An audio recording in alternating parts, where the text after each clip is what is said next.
dit tout à l'heure, c'est pas Gino, c'est lui qui compte, c'est pas le messager. Et j'ai eu une pensée dans mon cœur, j'ai dit à Abraham, j'ai dit, quand on donne du doliprane à un enfant, n'importe comment on va lui donner, avec une cuillère, ou pour ceux qui savent moins, les plus petits, avec une seringue. Mais ça reste toujours du doliprane. Ça fait toujours le même effet. Or que ce soit moi, les frères, n'importe qui, ce que tu as besoin de toi, tu as besoin de Dieu. Tu as besoin de rencontrer le Maître. Alors j'étais bien embarrassé parce que je suis quelqu'un qui aime bien évangéliser. Mais voilà, j'ai vu la plupart j'ai vu des chrétiens, j'ai un message d'exhortation. Et quand j'ai vu quelques-uns des non-baptisés qui avaient vu, je vais peut-être évangéliser. J'avais un message de la pure évangélisation ou de la pure exhortation. Et je voulais faire les deux. Et puis en chantant, les chœurs ont chanté, persévérer. Et quand ils ont chanté persévérer, je suis tombé sur un texte de la parole de Dieu que le Saint-Esprit a mis dans mon cœur. Je pense que Dieu veut te parler. Alors moi, ce que je dis souvent, pour ceux qui ne sont pas baptisés, Ézéchiel, quelques-uns qui ne sont pas baptisés, que je vois, je ne connais pas tout le monde, hein. Mais j'aimerais que tu ne sois pas tranquille. Parce que les gens, au jour d'aujourd'hui, c'est la plus grande tromperie qu'il y a dans le monde. Hein. Vous savez qu'est-ce qu'ils font, les non-convertis? Ils vont à la réunion, ah, mais c'est intimé. Hein. Ils se sentent bien. Mais il faut te sentir mal quand tu viens à la réunion. C'est pas normal que tu te sentes bien. Écoutez bien, c'est comme si moi, je suis condamné, et je vais au médecin, et il me dit, monsieur, vous êtes condamné, vous avez 2 mois de vie.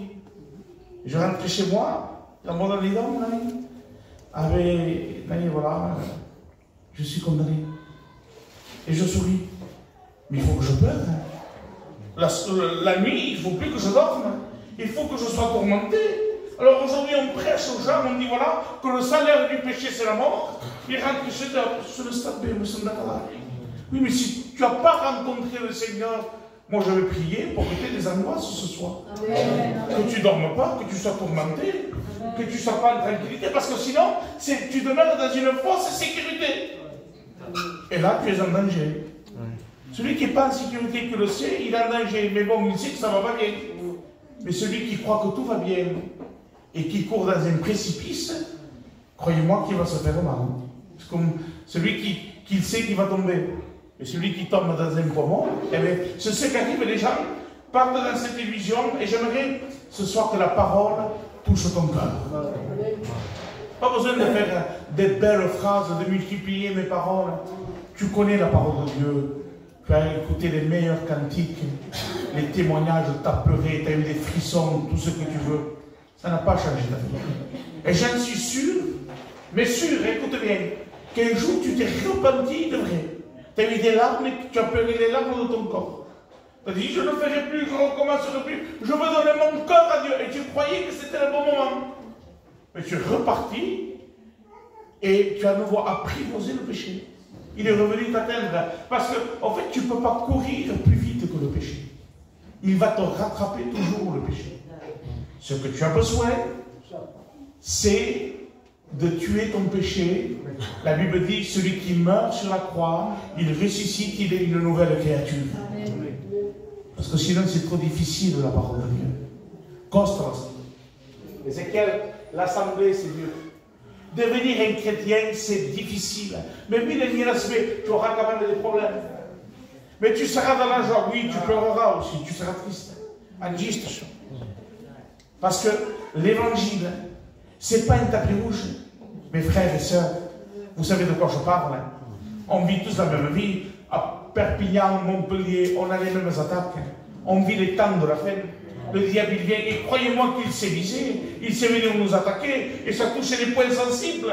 Alors nous avons besoin non pas de courir vers la gloire, mais de courir vers la parole de Dieu. Le thème de mon message, il viendra aussi pour les non-baptisés, pour les baptisés. Je n'aime pas dire les mots païens. Hein? Parfois, païen, c'est pas parce qu'on est dans le monde. Hein? Il y a des gens dans le monde qui sont aussi bons. Il y a des gens qui sont dans l'église qui sont moins bons de ceux qui sont dans le monde. je ne veux pas coller cette étiquette. Je pars avec une base ce soir qu'on a tous besoin de la parole de Dieu. Amen. Le thème de ma pensée est celle-ci, la couronne ou l'épée. C'est le message que j'avais apporté à Rigatou. Et le Saint-Esprit m'a montré ici parce que je vais essayer de jongler et de parler un peu pour tout le monde. Alors, la couronne ou l'épée. L'exemple très simple qui m'est venu. Je me suis dit, si un voleur rentre dans une maison et l'alarme sonne, il y a sur la table une épée, une belle épée, bien aiguisée, avec une lance en or. Puis à côté, il y a une couronne en or, avec des pierres précieuses dessus, tellement que vos chers n'est même pas estimée. Une vraie fortune. Alors lui, quand il rentre, qu'est-ce qu'il fait? Il doit saisir un objet. Évidemment, vous avez compris, hein, il prend l'objet de valeur. C'est normal. Il prend la couronne, il laisse l'épée. J'aimerais vous dire qu'au jour d'aujourd'hui, beaucoup choisissent la couronne, ils abandonnent l'épée. Est-ce que vous êtes d'accord? Mes frères et sœurs, les combats, on ne les remporte pas avec la couronne, on ne les remporte pas avec la gloire du monde. Vous voyez? Parce que c'est valable pour nous, pour les chrétiens, mais c'est valable aussi pour les non-convertis. C'est pas avec la gloire du monde, la Bible dit, écoutez, un homme intelligent que compare ses sprinters. Voilà. Il y en a des hommes comme ça. La Bible dit que la sagesse de l'homme, du plus intelligent, hein, elle est folle devant Dieu. Alors tu ne peux pas essayer de t'en sortir par tes propres moyens.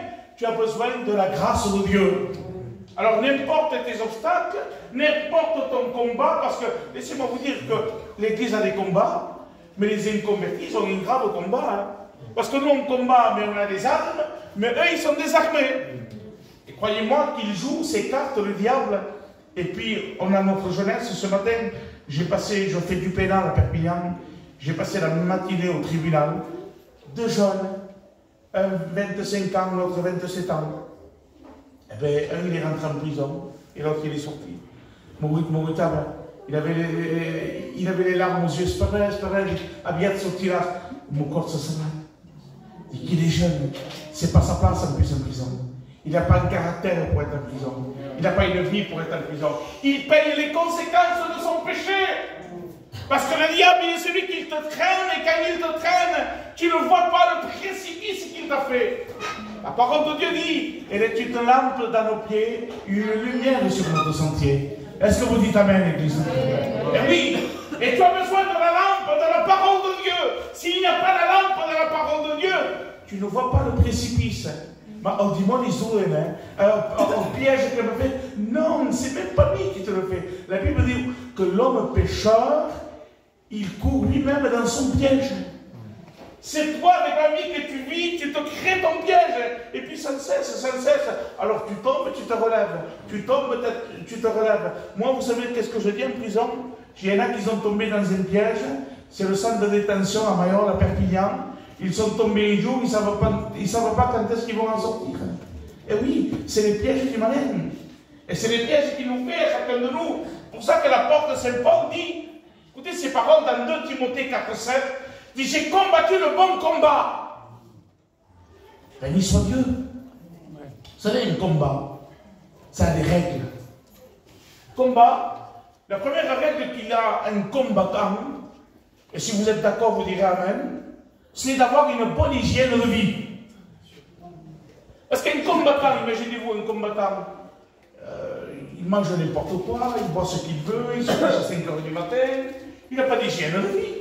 Alors il ne va pas être efficace dans ses combats. Alors il va diminuer jusqu'à temps qu'il perd sa carrière. Et ça serait triste, mes frères et sœurs, qu'on perde notre carrière.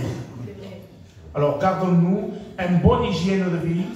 C'est la règle première du combattant. La deuxième règle qu'il a, le combattant, bien évidemment, pour mieux combattre son adversaire, il doit le connaître. Il faudrait que tu saches toi aussi que celui que tu fréquentes et qui te flatte jusqu'à maintenant, ce n'est pas forcément ton ami.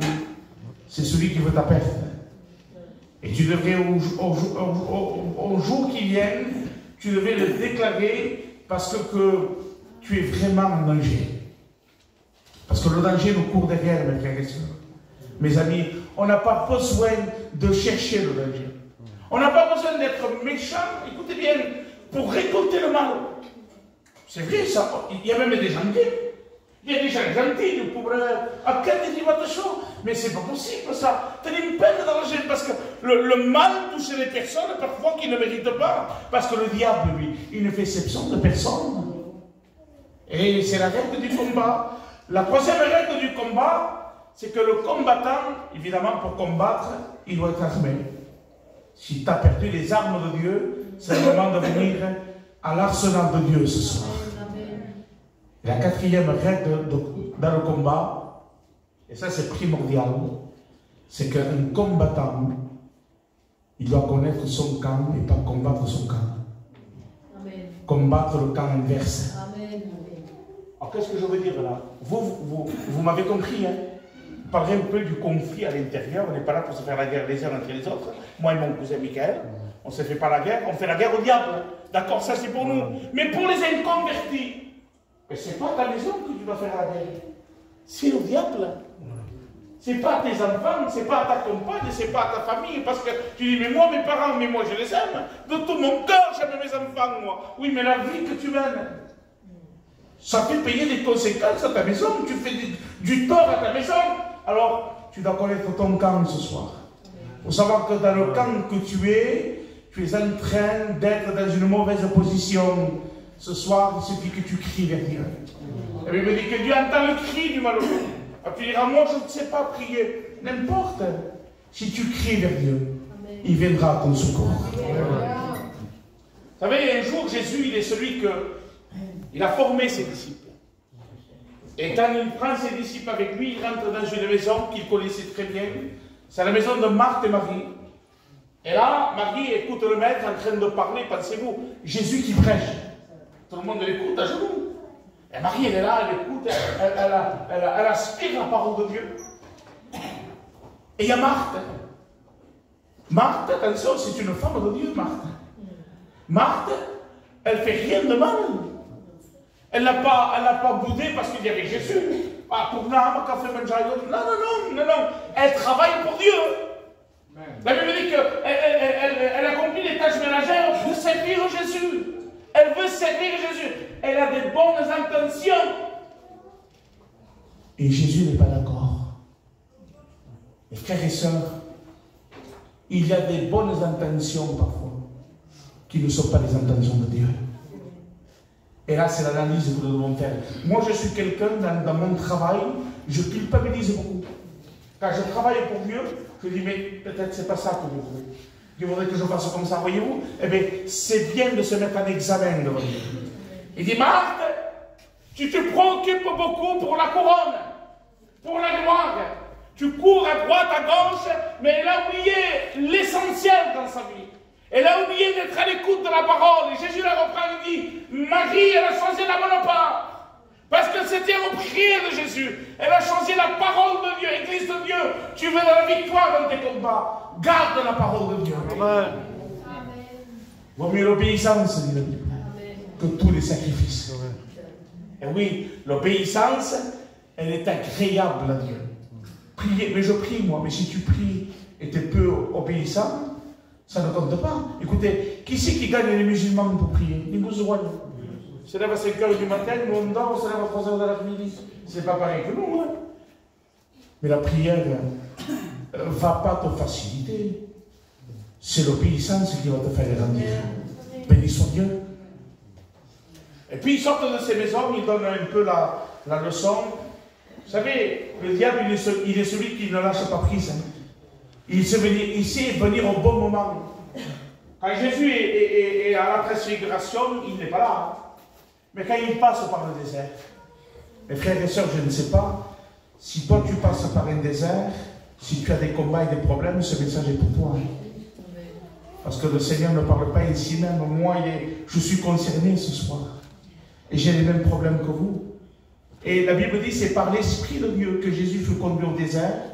Et l'histoire dit comme ça, il dit que un ange, le diable va venir et lui dit, si tu es le Fils de Dieu, vous connaissez l'histoire, ordonne que ces pierres deviennent du pain.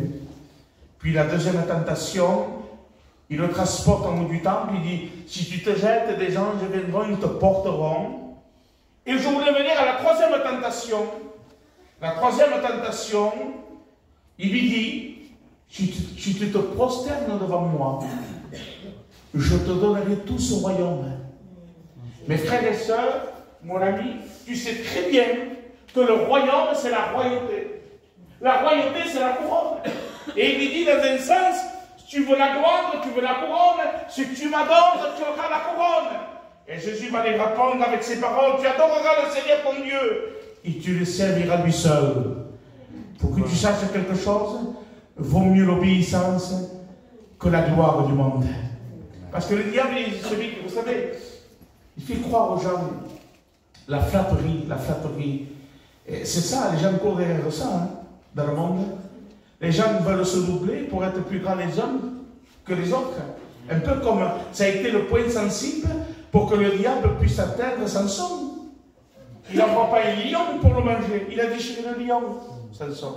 Voyez-vous? Mais il envoie des lilas. Des lilas, c'est une femme, et c'est le symbole de la douceur. Le péché, il ne vient pas comme un lion. Hein. Il vient te voir avec de la douceur. Et vous savez comment il a atteint Samson? La Bible dit en le flattant. Par la flatterie. Par la flatterie, il dit Samson. Il dit dévoile-moi le secret de ton cœur. Et puis elle joue doucement avec Samson. Et après il dit, elle le reprend, il dit Samson, comment dis-tu que tu m'aimes, mais tu ne me donnes pas ton cœur? Voyez-vous, le diable, il vient et s'infiltre, un peu comme ce petit lézard qui rentre dans ta maison, et au fur et à mesure, tu t'aperçois que le lézard est devenu un dragon. Et il est indomptable. Alors, quoi faire devant ce dragon? Eh bien, ce soir, approche-toi de Jésus. Tu as besoin de la grâce de Dieu. Vous savez, une histoire, moment, il y a des gens qui avaient des bonnes intentions. Je pense à cette histoire quand Jésus à Gethsémane, et puis il y a les soldats qui arrivent pour captiver Jésus. Et là, il y a Pierre. Pierre, c'est l'homme de Dieu. Pierre, à un moment, quand Jésus va dire, qui dit-on que je suis? Il dit, Seigneur, tu es le Christ. C'était l'homme de vision, Pierre. C'était l'homme que, voilà, il connaît les choses de Dieu. Et puis, il veut servir le Seigneur. Pierre a mis tout à disposition. Il a abandonné son métier de pécheur. C'était son gagne-pain. Ce n'était pas le pécheur qui allait pécher le dimanche. Hein. Il donnait à manger à sa maison. Parce que Pierre avait une femme, avait des enfants. Vous savez, le paralytique, quand ils ont cassé le toit pour le rentrer, c'était la maison de Pierre. Ça. Alors il a tout mis à disposition. Il donne sa maison, il donne son métier, il donne tout. Il jette tout, il suit Jésus. Et quand ils veulent captiver Jésus, qu'est-ce qu'il fait, Pierre? Mais la Bible dit que Pierre, il prend l'épée, il coupe l'oreille du soldat. Et dans cette oreille, avec le respect que je vous dois, il y a du sang qui coule. Et la Bible donne cette précision, il coupa l'oreille droite du soldat. Et la droite, mes frères et sœurs, elle est symbole de la vérité. La Bible dit que Jésus est assis à la droite du Père. Symbole de la vérité. Il y a des vérités parfois, écoutez bien, qu'elles blessent. La vérité, si elle ne vient pas de Dieu, elle blesse. Il n'y a pas de vérité, des vérités dans la parole qui vont nous faire du mal. La Bible dit que Samson va trouver un lion. C'est ça, tout d'accord. Il trouve un lion. Mais qu'est-ce qu'il voit dedans? Il voit du miel. Elle est douce, la parole de Dieu. Elle ne fait pas de mal. Et Jésus n'est pas d'accord. Il dit, Pierre, range ton épée dans ton fourreau. Il n'est pas d'accord, il le reprend. Pourtant, il a des bonnes intentions. C'est vrai, peut-être que tu es gentil. Peut-être que tu essayes de faire le bien. Mon ami, s'il y a quelqu'un qui a besoin, tu es le premier, tu es serviable. Tu es quelqu'un de bon. C'est vrai qu'on t'a collé cette étiquette, tu es un buveur, tu sors, et puis tu as peut-être un mauvais caractère, c'est vrai. Mais au plus profond, nous savons que tu es gentil. Jésus n'est pas d'accord avec tes intentions. Le bon de l'homme, excusez-moi de dire ça, je parle pour moi. Le bon que j'ai ne vaut rien devant Dieu. Ce qu'il y a de bon, c'est Jésus. Amen. Amen. Béni soit Dieu. Cet homme, vous savez comment il s'appelle? Il s'appelle Malchus. Et vous savez qu'est-ce que ça veut dire, Malchus? Malchus veut dire conseiller. Vous que vous ayez Google. Est-ce que vous êtes là? Malchus veut dire conseiller. Il y a certaines personnes qu'on ne peut même pas les conseiller. Qui n'est-ce pas? Qu'est-ce que ça te dit? Une guerre. Mais pourtant, Gabou, tu es un ancien. Moi, je l'ai vu déjà. Un ancien, un jeune demandait un conseil à un ancien. Voilà. Je sais que tu es un ancien, Gabou, et j'ai ce problème comme ça, comme ça, comme ça. Ah, mais d'accord. J'ai dit, écoute, mon frère, moi, je vais t'expliquer. Tu vas faire comme ça, comme ça, comme ça. Mais ça se fait paix, Gabou. Il disait ça. Il m'a fait du bien. Ah, j'étais, moi, on était tous les trois. Il s'en va. Oh, maman, on a de plutôt. Mais le service qu'il me dit, c'était Malchus. On ne pouvait pas le conseiller. Écoute le conseil de la parole de Dieu. Ne sois pas plus sage que toi-même. Non, tu n'arriveras jamais à atteindre la sagesse équitable, cette sagesse qui est juste. Ta sagesse, elle est folle devant Dieu. Écoute le conseil. Je ne sais pas du pasteur, mais pour toi, mon ami, je ne sais pas, écoute le conseil des sages qu'il y a dans ta maison, des gens qui te conseillent. Vous savez, mon fils, moi, il a 20 ans. Pourquoi je te l'ai et je rentre, c'est pas vrai? Il dit, mais excuse-moi, je l'appelle, minuit, ou non, passe à la casa. Je ne l'appelle pas de fois. Vous comprenez? Parce qu'il aime bien écouter les conseils. Et il faut écouter les conseils quand ça vient de Dieu, mes frères et sœurs. Voilà. Ne soyons pas des Malchus. Soyons des gens qui savons qu'il faut savoir accepter la réprimande quand elle vient de Dieu. Église de Dieu. Béni soit Dieu. Vous savez, dans les combats, nous ne sommes pas tout seuls, Église de Dieu. Dans les combats, Jésus est avec chacun de nous. La Bible dit que Amalek, avec sa troupe, Amalek, c'était des guerriers, hein. Ils avaient une troupe redoutable, ils ont accompli des exploits dans la parole de Dieu. C'était des gens, des ténus, vraiment des gens que les gens avaient peur. Ils viennent combattre le peuple de Dieu. Et Moïse, c'est l'ancien. Béni soit Dieu pour les anciens qui font confiance à la jeunesse. Vous savez, si moi je suis là, parce que j'ai eu des anciens qui m'ont fait confiance.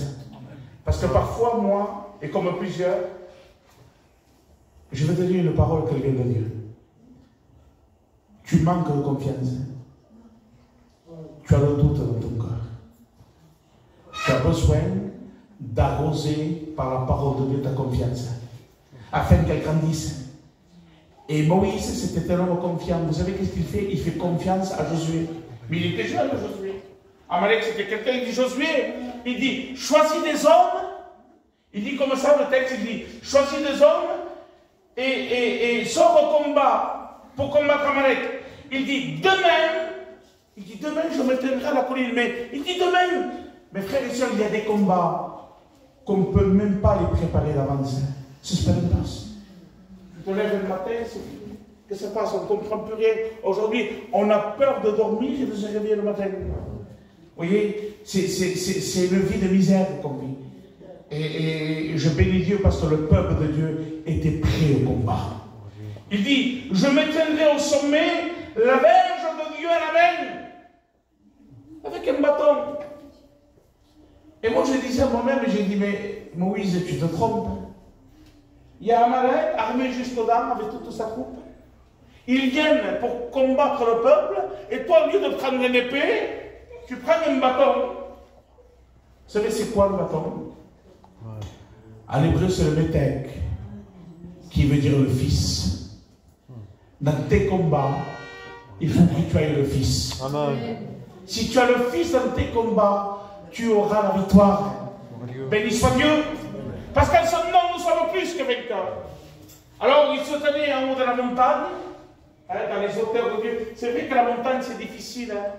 Quand tu t'approches de Dieu et que tu regardes la montagne, tu dis, oh, allez, mais il passe la partie. Des fois, tu fais comme l'autre, toi. Au lieu de choisir la montagne, tu choisis la plaine, la facilité. Mais en bas de la plaine, il y a Sodome. il y a les conséquences. Sodome signifie qu'il brûle. Et c'est ce que la terre est réservée pour le feu et le soufre, dit la parole de Dieu. La colère de Dieu va s'abattre sur la terre. Alors, ne choisis pas la plaine, la facilité. Emprunte le chemin de la montagne. La Bible dit qu'il se tenait à la montagne. Et que Moïse, parce que le texte d'ouverture, je vous l'ai dit à moitié, il dit, j'ai combattu le bon combat, j'ai achevé la course. C'est parce qu'il y a des épreuves et des combats. Vous savez, la course, c'est un sport d'endurance. Il y a des combats qui sont longs parfois. Et nous avons besoin d'avoir de l'endurance dans nos combats.